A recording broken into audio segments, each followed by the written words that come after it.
Tabula rasa, the mind in its hypothetical primary blank, or empty state before receiving outside impressions, something existing in its original pristine state.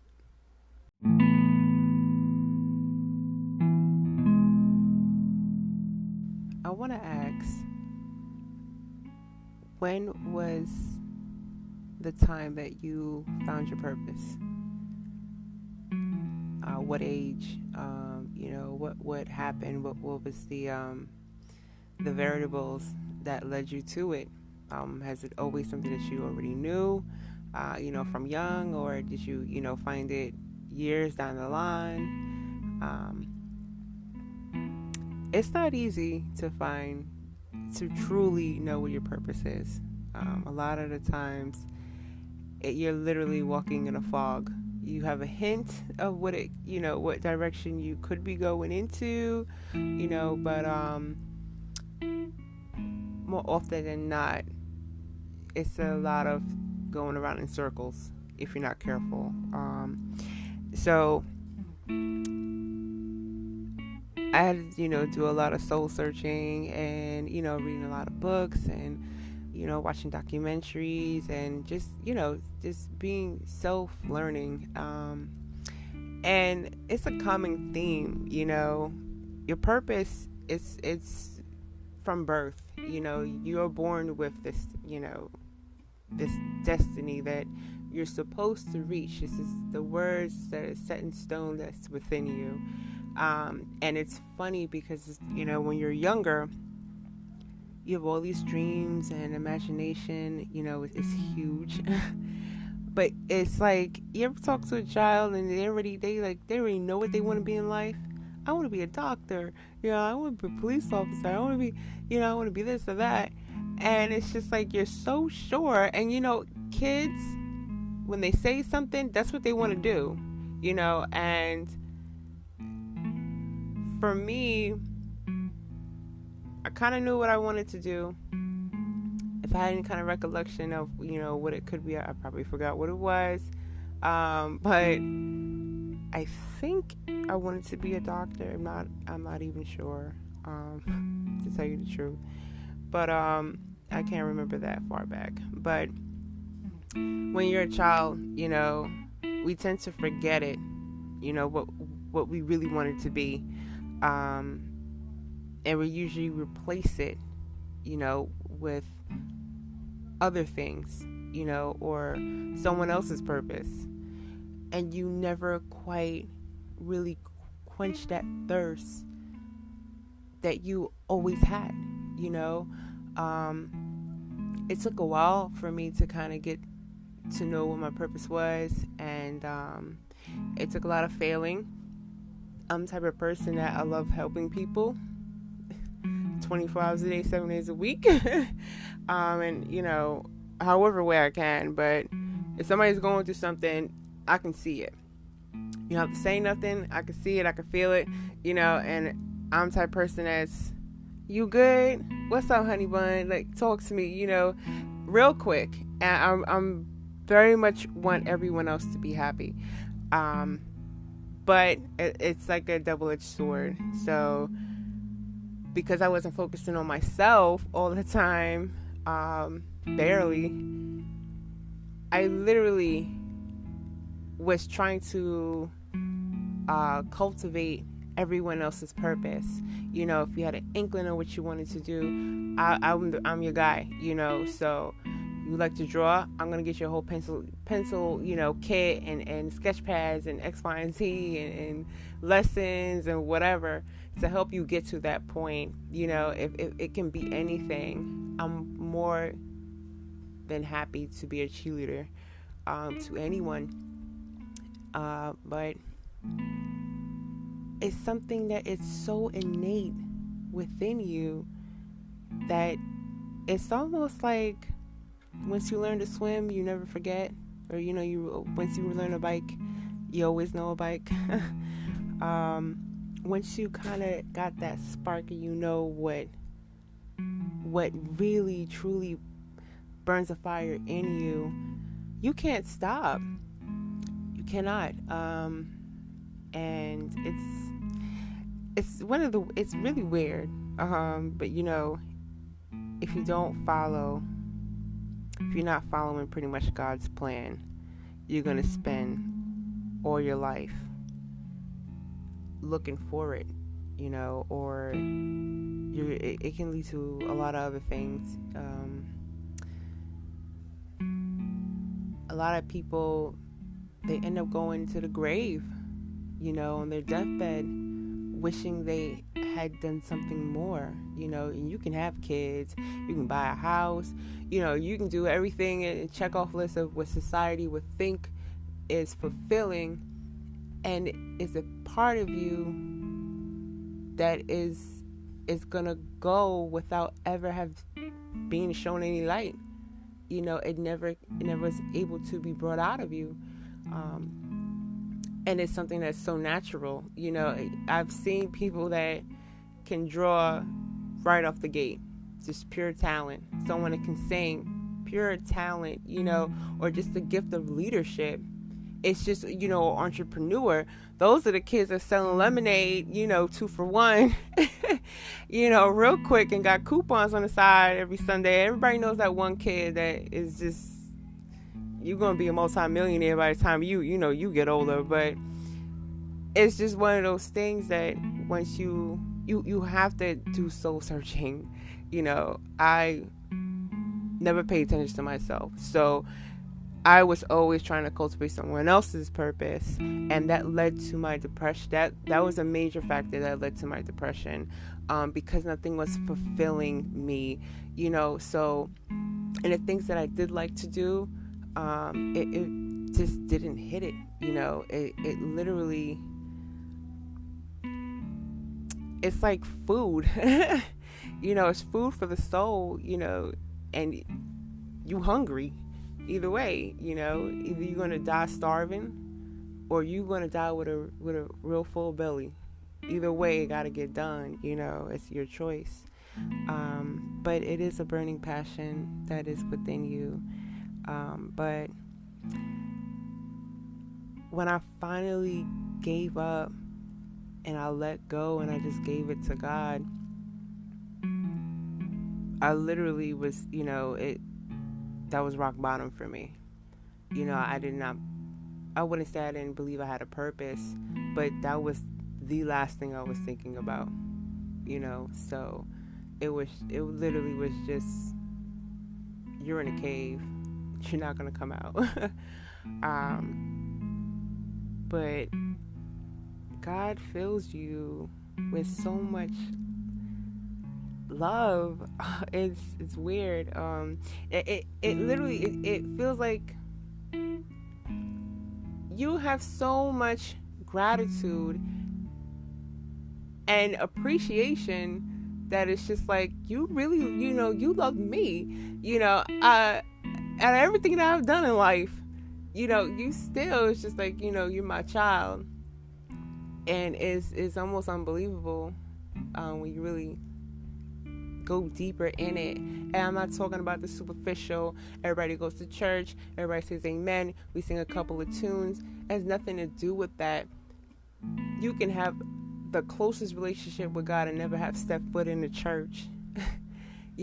So don't walk away with that jaded aspect, if you do,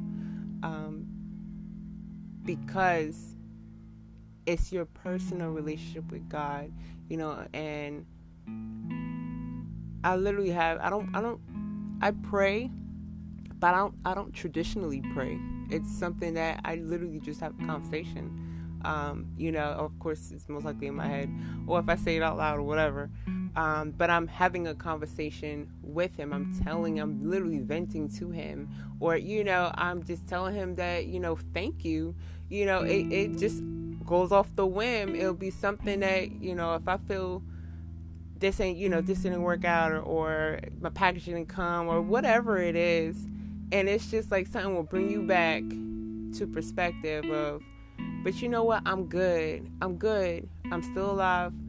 I still get up every morning. You're still keeping me here. I'm able to, do this podcast. Number one, I still have my son, I still have my family, I have so much, to live for, to give.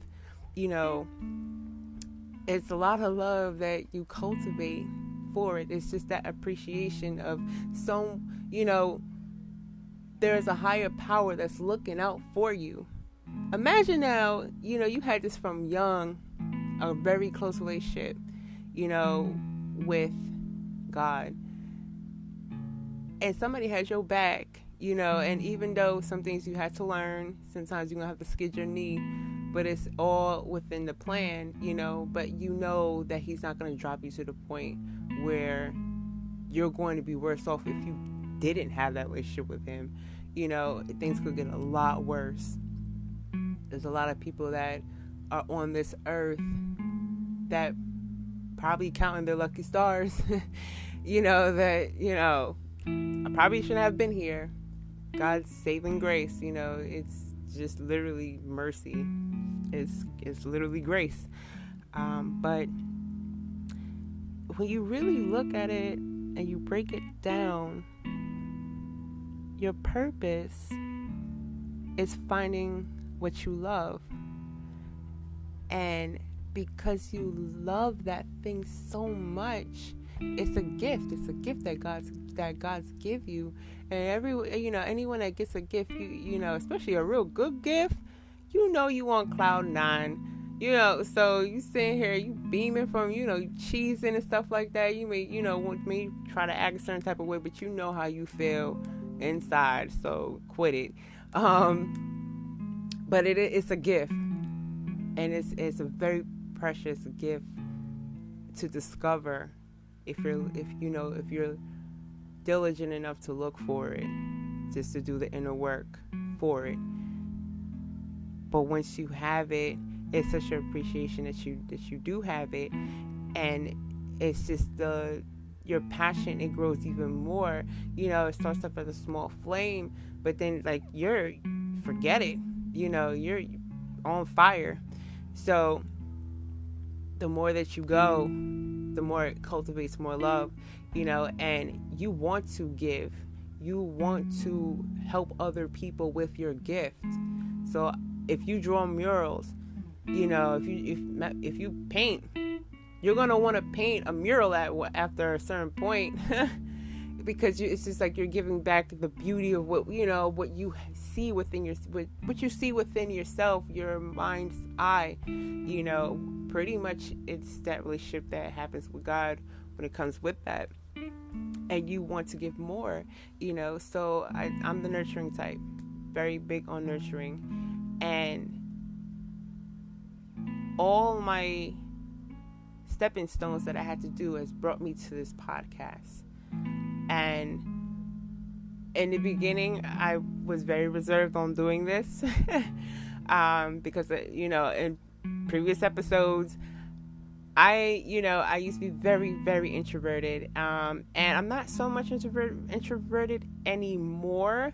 I'm more comfortable with my skin, with people. But yes, I am, reserved at first, definitely. But I'm goofy as hell.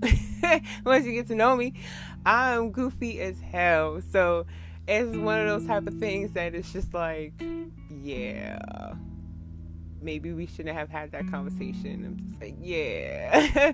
But you want to do it, you want to give. And once I started doing the podcast, and I saw the momentum that it was going, and then I would see certain posts and it was just like, dude, I went through the same thing, yo. And you relate to the person, and you literally, we're at the same level, 'cause you're not better than anyone, you literally are. I was there, and shoot, it wasn't that long ago. So, very much praising for it. But you see people, you see you within other people, you see pain, you see your pain in other people. But once you know how to heal it, you can now help that other person to heal. You know, it's all over the world. All different kind of religions have almost the same type of basis especially when it comes to healing. I know one of the thing is that if you were born to be a healer, you go through a lot of pain. You go through a lot of crushing. And that's just like the saying when it comes to Christianity, and pretty much the anointing oil. God has to, you have to go through a crushing in order for you to be polished. There's beauty in your ashes. But when I refer back to if you're born a healer, a spiritual healer, you go through your darkness. And once you're able to pretty much conquer it, it's not a magical wave you give people and say, now you're healed. But you literally tell them, this is how I do it. Now I have the skill set, so I'm going to tell you how I did it. You pass the baton, and you can break generational curses this way. You can break community crippling curses, and really get the ball rolling. One change within one person can literally change a whole descendant line, and it's unfathomable, how it's precious, it's light, it's delicate, that line, that thread that you can just cut it off just like that, and your whole life changes. And even if your life doesn't change, your child's life changes, and it's something to see. I don't do this for me, I don't want to, everybody wants stability. Everybody, of course everybody wants stability, but everybody wants, a whole bunch of money, big bank accounts, mansions, this. You can have all of that, but when you die, you're not going to take you're not going to take any of that stuff with you. It doesn't make sense. You do it to give.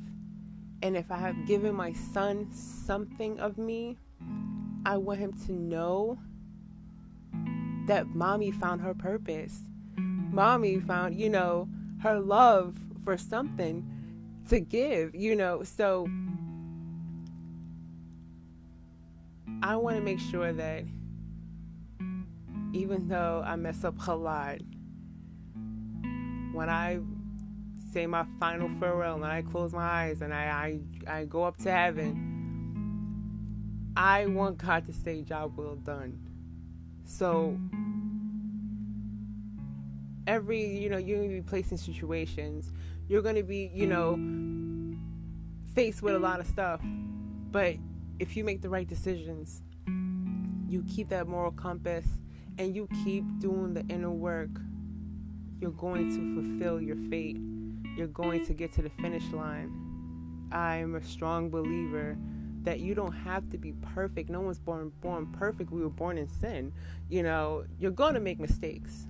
But are you remorseful? Is there any kind of moral compass within you?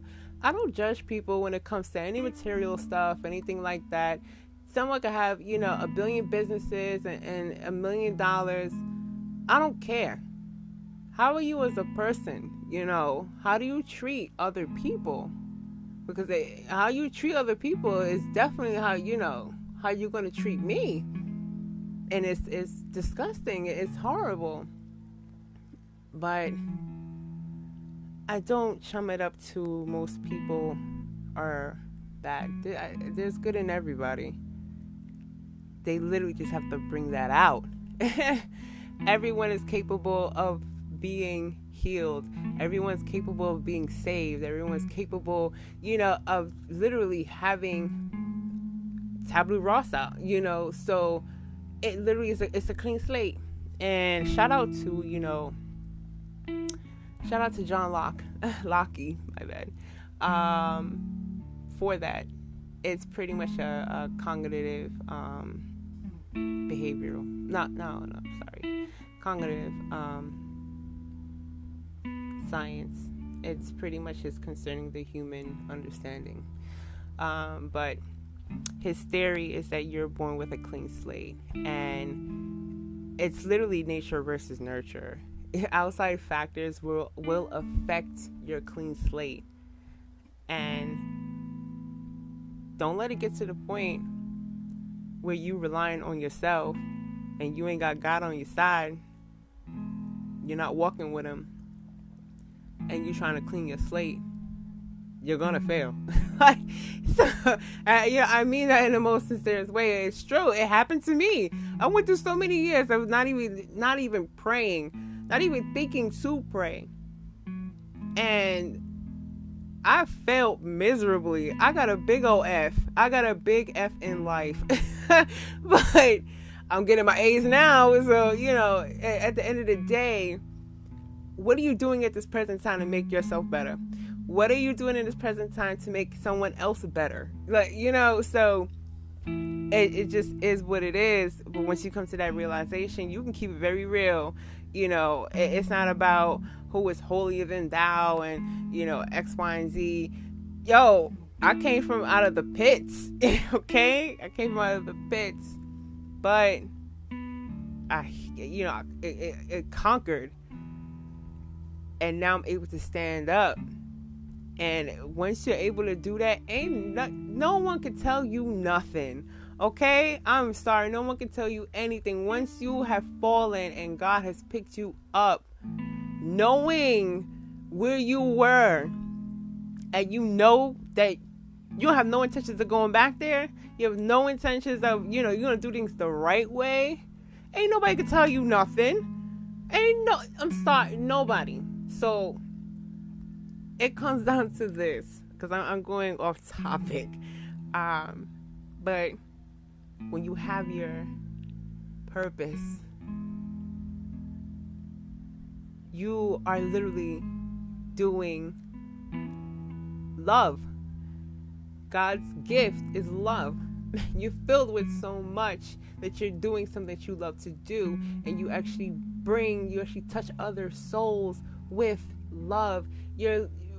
If someone's painting, I always go back to this painting. I don't know why I like painting tonight, but if somebody puts their heart and soul into a painting, they adore it, and they put it out there to be appreciated. There's gonna be some people that are touched by it. You ever heard a good song? A song, it make your hair raise. It make you want to sing, even though you can't hold a tune for nothing, but you singing like, come on now, it's a concert. When a song can move your soul, there gotta be love. There gotta be beauty in the world. It has to mean something. Nothing moves the soul, the emotion that deeply. And I don't care what anybody says. Everybody has emotions, whether you bury it or you don't, or not. Everybody got them. You're gonna see the right thing. You're going to hear the right thing. Someone's gonna tell you the right thing, and it's gonna touch you, and it's so beautiful to see, because it uplifts people. You have no idea the man that's sitting next to you and what that person's dealing with, or that woman. So if you can give love and touch someone else, so this way they can receive love and then give love to the next person, that's what your purpose is. Whatever you do best, that you love, that you put your heart and soul to, that you can't sleep, you're literally on 48 hours of sleep doing it, but because you love it so much, because it's something that innately you're supposed to be doing. You can't sit on it. You sit on everything else. Did you wash the dishes? Nope. Did you do X, Y? Nope. But I'd be damn sure I have my podcast out every Saturday. But I'm not saying for you to neglect your priorities, but it's just an example of what when you're in your purpose, that it's just, you can't stop. And I love it. I like this. Not gonna front. I truly love what I do. And I want someone to be able to love what they do. Keep on your path. Keep a straight line. Take the high road most often than not. Go to God, because He's going to steer you to your purpose. And even though if there's some bumps in the road, those things are needed. So this way they can revert you into your purpose. So when you think it's a detour, it actually ain't. It's actually a blessing. Alright guys, have a good Saturday night. And I will see you guys next week. Thank you. God bless.